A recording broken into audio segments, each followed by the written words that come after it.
Hello friends, welcome back to my YouTube channel. ಇವತ್ತಿನ ವಿಡಿಯೋದಲ್ಲಿ ನಾನು ಶೋಲ್ಡರ್ ಡ್ರಾಪ್ ಆಗೋದಕ್ಕೆ 5 ರೀಸನ್ಗಳು ಇದೆ. ಸೊ ಒಂದು ಬ್ಲೌಸು ಶೋಲ್ಡರ್ ಡ್ರಾಪ್ ಆಗ್ತಿದೆ, ಎಲ್ಲ ಅಳತೆನೂ ಕರೆಕ್ಟಾಗಿದ್ದು ಕೂಡ ಶೋಲ್ಡರ್ ಡ್ರಾಪ್ ಆಗ್ತಿದೆ ಅಂತಂದರೆ ಅದಕ್ಕೆ ಈ 5 ರೀಸನ್ಗಳು ಮುಖ್ಯವಾಗಿ ಇರುತ್ತೆ. ಸೊ ಯಾವ್ಯಾವ ಕಾರಣದಿಂದ ಶೋಲ್ಡರ್ ಡ್ರಾಪ್ ಆಗುತ್ತೆ, ಇನ್ನಿದು 5 ರೀಸನ್ ಬಿಟ್ಟು ಇನ್ನು ಯಾವುದೇ ಕಾರಣಕ್ಕೂ ಶೋಲ್ಡರ್ ಡ್ರಾಪ್ ಆಗೋದಿಲ್ಲ. ಸೊ ನೀವು ಕಟಿಂಗ್ ಮಾಡುವಾಗ ಇದನ್ನು ಕರೆಕ್ಟಾಗಿ ಯೂಸ್ ಮಾಡ್ಕೋತು ಅಂತಂದರೆ ನಾನು ಕಟಿಂಗ್ ವೀಡಿಯೋನು ಕೂಡ ನೆಕ್ಸ್ಟ್ ಅಪ್ಲೋಡ್ ಮಾಡ್ತೀನಿ. ಸೊ ಇವಾಗ ಫಸ್ಟು ಹೇಳ್ಬಿಡ್ತೀನಿ ಎಲ್ಲೆಲ್ಲಿ ನೀವು ಮಿಸ್ಟೇಕ್ ಮಾಡೋದ್ರಿಂದ ಶೋಲ್ಡರ್ ಡ್ರಾಪ್ ಆಗುತ್ತೆ ಅಂತ. ಅದಾದ ನಂತರ ನಾನು ನಿಮಗೆ ಅದನ್ನು ಕಟಿಂಗ್ ಮಾಡಿ ಕೂಡ ತೋರಿಸ್ತೀನಿ. ಸೊ ಇವಾಗ ಮೊದಲನೇ ಪಾಯಿಂಟ್ ಬಂದು ಇದು ನೆಕ್ ವಿಡ್ತ್.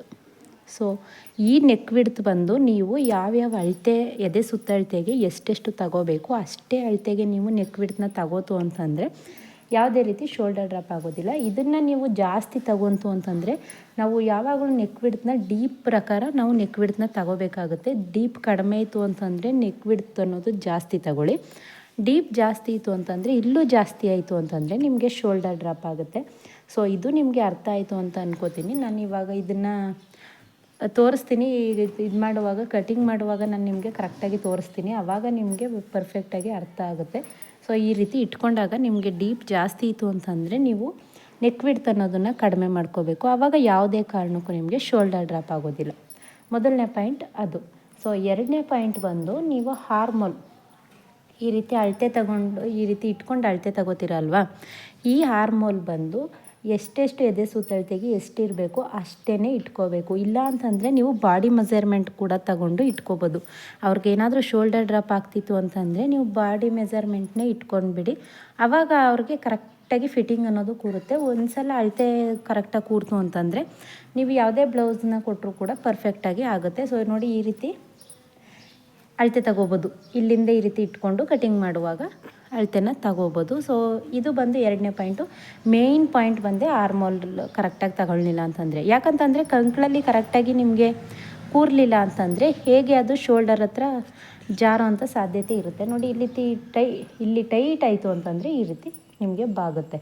ಸೊ ಇದೊಂದು ರೀಸನ್ ಬಂದು. ಎರಡನೇ ರೀಸನ್ ಬಂದು ಇದು. ಮೂರನೇ ರೀಸನ್ ಬಂದು ನಾವು ಉದ್ದ ಸ್ಲೀವ್ಸ್ನ ಇಟ್ಟಾಗ, ಸೊ ಇದು ಹಾಫ್ ಸ್ಲೀವ್ಸ್ ಇದೆ, ಉದ್ದ ಸ್ಲೀವ್ಸ್ನ ಇಟ್ಟಾಗ ಮುಂಭಾಗದಲ್ಲಿ ಈ ರೀತಿ ಮುಂಭಾಗದಲ್ಲಿ ಟೈಟ್ ಆಗಬಾರ್ದು. ಜಾಸ್ತಿ ನಿಮಗೆ ಎಳ್ಕೊಂಡ್ರೂ ಕೂಡ ಬರದೇ ಇರೋ ರೀತಿ ಟೈಟ್ ಆದರೆ ಏನಾಗುತ್ತೆ ಅಂತಂದರೆ, ಇವಾಗ ಇದು ಟೈಟಾಗಿ ಇಲ್ಲಿ ಸ್ಲೀವ್ಸ್ ಹತ್ರ ಕೂತಿದೆ ಅಂದಾಗ ಇದು ಆಟೋಮೆಟಿಕಲಿ ಈ ರೀತಿ ಜಾರುತ್ತೆ. ಇವಾಗ ಇದು ಟೈಟಾಗಿ ಕೂತ್ಕೊಂಡು ಅದು ಲೂಸಾಗಿ ಹಾಕೋಬೇಕು ಅಂತೇನಿಲ್ಲ, ಬಟ್ ಸ್ಲೀವ್ಸ್ ಎಷ್ಟಿದೆ ಅಷ್ಟಕ್ಕೇ ಕರೆಕ್ಟಾಗಿ ಕೂತ್ಕೋಬೇಕು. ಅದು ಮೇಲ್ಗಡೆ ನೀವು ಬ್ಲೌಸ್ನ ಎಳೆದ್ರೂ ಕೂಡ ಬರದೇ ಇರೋ ಅಷ್ಟು ಟೈಟ್ ಆಯಿತು ಅಂತಂದರೆ ನಿಮಗೆ ಶೋಲ್ಡರ್ ಡ್ರಾಪ್ ಆಗುತ್ತೆ. ಒಬ್ಬೊಬ್ಬರಿಗೆ ಸ್ಲೀವ್ಸ್ ಆ ರೀತಿ ಟೈಟಾಗಿ ಹಾಕೋಬೇಕು ಅನ್ನೋ ಆಸೆ ಇರುತ್ತೆ. ಆವಾಗ ನೀವು ಏನು ಮಾಡಬೇಕು ಅಂತಂದರೆ ಫ್ರಂಟಲ್ಲಿ ಸ್ವಲ್ಪ 1-2 ಪಾಯಿಂಟಷ್ಟು ಲೂಸ್ ಮಾಡಲೇಬೇಕು. ಆವಾಗ ಮಾತ್ರ ನಿಮಗೆ ಕರೆಕ್ಟಾಗಿ ಕೂರುತ್ತೆ. ಇಲ್ಲ ಅಂತಂದರೆ ನಿಮಗೆ ಖಂಡಿತ ನಿಮಗೆ ಶೋಲ್ಡರ್ ಅನ್ನೋದು ಭುಜದ ಮೇಲೆ ಕರೆಕ್ಟಾಗಿ ಕೂತ್ಕೊಳ್ಳೋದಿಲ್ಲ. ಮೂರನೇ ರೀಸನ್ ಬಂದು ಇದು. ಸ್ಲೀವ್ಸ್ ಹತ್ರ ಮಾತ್ರ ಇಲ್ಲೂ ಟೈಟ್ ಮಾಡಬಾರ್ದು, ಸ್ಲೀವ್ಸ್ ಮುಂಭಾಗದಲ್ಲೂ ಕೂಡ ಯಾವುದೇ ಕಾರಣಕ್ಕೂ ಟೈಟ್ ಮಾಡಬಾರ್ದು. ಅಲ್ಲಿ ನಿಮಗೆ ಟೈಟ್ ಮಾಡಿದ್ರೂ ಕೂಡ ನಿಮಗೆ ಶೋಲ್ಡರ್ ಡ್ರಾಪ್ ಅನ್ನೋದು ಖಂಡಿತ ಆಗೇ ಆಗುತ್ತೆ. ಸೊ ನಾಲ್ಕನೇ ಪಾಯಿಂಟ್ ಬಂದು ಸೊಂಟದ ಸುತ್ತಳತೆ. ಇವಾಗ ಅಯ್ಯೋ ಇಲ್ಲಿ ಇದಾಯಿತು ಅಂತಂದರೆ ಹೇಗೆ ಜಾರುತ್ತೆ ಅಂದ್ಕೊಂಡು ಸುಮಾರು ಕನ್ಫ್ಯೂಸ್ ಇರ್ಬೋದು ನಿಮಗೆ. ಹೇಗೆ ಜಾರುತ್ತೆ ಅಂತಂದರೆ ನಿಮಗೆ ಇಲ್ಲಿ ಈ ರೀತಿ ಟೈಟ್ ಆಯಿತು ಅಂತಂದರೆ ಈ ಮೇಲ್ಗಡೆ ಆಟೋಮೆಟಿಕಲಿ ನಿಮಗೆ ಶೋಲ್ಡರ್ ಅನ್ನೋದು ಜಾರುತ್ತೆ. ಸೊ ಇಲ್ಲಿ ನಿಮಗೆ ಯಾವುದೇ ಕಾರಣಕ್ಕೂ ಕೂಡ ಟೈಟ್ ಆಗಬಾರ್ದು. ಸೊ ನಾಲ್ಕನೇ ರೀಸನ್ ಬಂದು ಸೊಂಟದ ಸುತ್ತಳತೆಯನ್ನು ನೀವು ಯಾವುದೇ ಕಾರಣಕ್ಕೂ ಟೈಟ್ ಆಗದೆ ಇರೋ ರೀತಿ ನೋಡ್ಕೊಳ್ಳಿ. ನಾನು ಹೇಳಿದ್ದೆ ಅಲ್ವಾ, ಅವ್ರಿಗೆ ಅಳತೆ ಬ್ಲೌಸು ಸರಿ ಇಲ್ಲ ಅಂತಂದರೆ ನೀವು ಬಾಡಿ ಮೆಜರ್ಮೆಂಟ್ ತೊಗೊಂಡ್ಬಿಡಿ. ನಾನು ನೆಕ್ಸ್ಟ್ ವೀಡಿಯೋಗಳಲ್ಲಿ ಅದನ್ನು ಕೂಡ ಅಪ್ಲೋಡ್ ಮಾಡ್ತೀನಿ. ಬಾಡಿ ಮೆಜರ್ಮೆಂಟು ತಗೊಂಡು ಹೇಗೆ ಬ್ಲೌಸ್ನ ಕಟ್ ಮಾಡೋದು ಅಂತ ಅಂದ್ಬಿಟ್ಟು.